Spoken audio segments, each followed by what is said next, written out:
The Nintendo Switch has the pick of extraordinary open-world RPGs, with Nintendo's own The Legend of Zelda Breath of the Wild and The Elder Scrolls V Skyrim from Bethesda. Both story-led and user-generated experiences are gloriously catered for.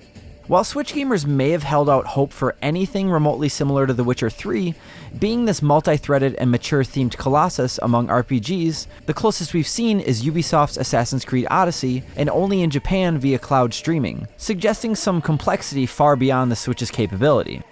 Ever since The Witcher 3 Wild Hunt Complete Edition was announced for Switch in June, we've sort of tempered our expectations somewhat. Resuscitating Skyrim, which first launched in 2007, is not quite the same feat as reprising the 2015 recipient of prestigious technical accolades alongside Untold Creative and Best Game Awards. Looking at it now though, we honestly had no reason to be worried. Not even a bit.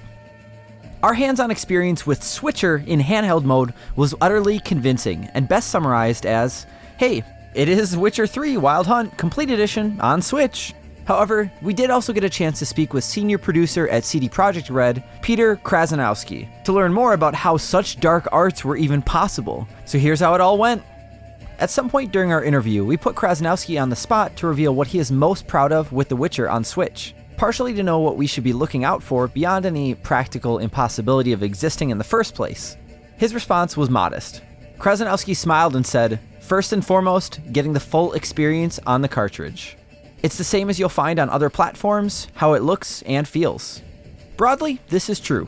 We did not have the opportunity to compare Switcher side by side in docked versus handheld modes, but the latter runs smoothly and handles so securely that we swiftly lost ourselves to the quests at hand. With save slots provided at the Skellige Isles, White Orchard, Karin Morn, Novigrad, and Velen, our hands-on tour consistently upheld Krasnowski's claims that Switcher is precisely the same game based on the latest version available on other platforms. Initially, the only noteworthy concession made is the control scheme, which favors the A button for most selections, but this can be changed if needed.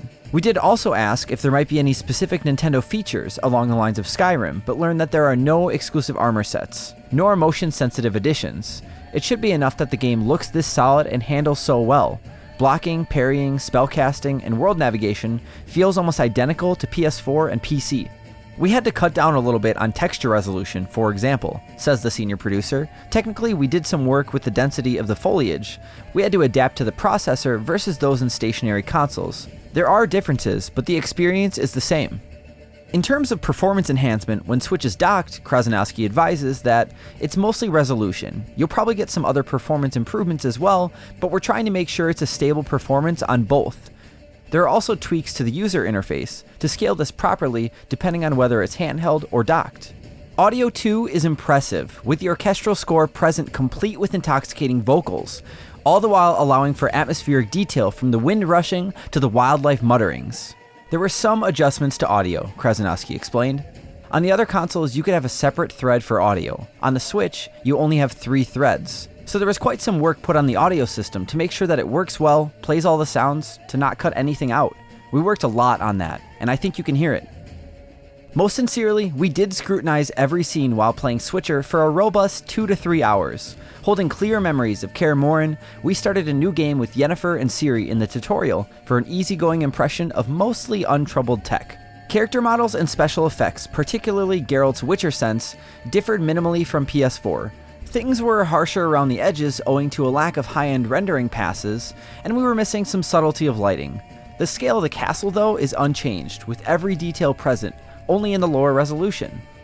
Upon taking Roach for a ride in pursuit of lilac and gooseberries, the heart-stopping beauty of the wilds is hardly compromised. There are regular instances of pop-in, which is really only to be expected, but it's in the middle far distance and not a distraction, and besides, the game is being optimized on an ongoing basis. We could yet see more polish in this regard. Toussaint has the same visual impact, albeit judiciously restrained, as greeted on the larger consoles. The spruce trees waver in the breeze, and we can spy the distant mountains. Flocks of birds swoop and soar, but right now, and likely permanent, the blades of grass and crops of wheat do not bend as Geralt wades through, on horseback or on foot. The light refracting subtleties of water seem absent to a degree, though that's trickier to explain at this stage. Where Switcher really starts to surpass expectation to the point of being dumbfounding is upon reaching Novigrad City, where banners flutter against brightly lit building facades, stained glass windows glisten with glassy contours, the folk music of street artists grow louder as Geralt approaches. It's enjoyable just to step from the shadows into light as NPCs bustle all around. By the way, all NPCs are present in Switcher, playing an essential role in the experience as anyone who has played The Witcher 3 will tell you. The most valued of adventurers are off the beaten track, sometimes delivered by the unlikeliest of bystanders. The game does appear to hold steady around the 30 FPS mark, and certainly didn't dip low enough to distract from battles against heftier beasts. During the confrontation with the beast Toussaint, no lag was tangible. Every hit felt satisfying, while the creature did its utmost to trap and disorientate our Geralt in full flow. This truly is The Witcher 3. Considering that we're being graced with all DLC and both expansion packs contained in the Complete Edition, Switcher hardly deserves to be torn apart from the tiniest of seams. That said, you do need to prepare for a lot of reading of particularly tiny text, which includes the necessary item descriptions alongside early tutorials, quest directions, bestiary secrets, and even more. And you'll also want to bear in mind that currently Switcher requires a 32 gig install, meaning that an SD card is essential to accommodate.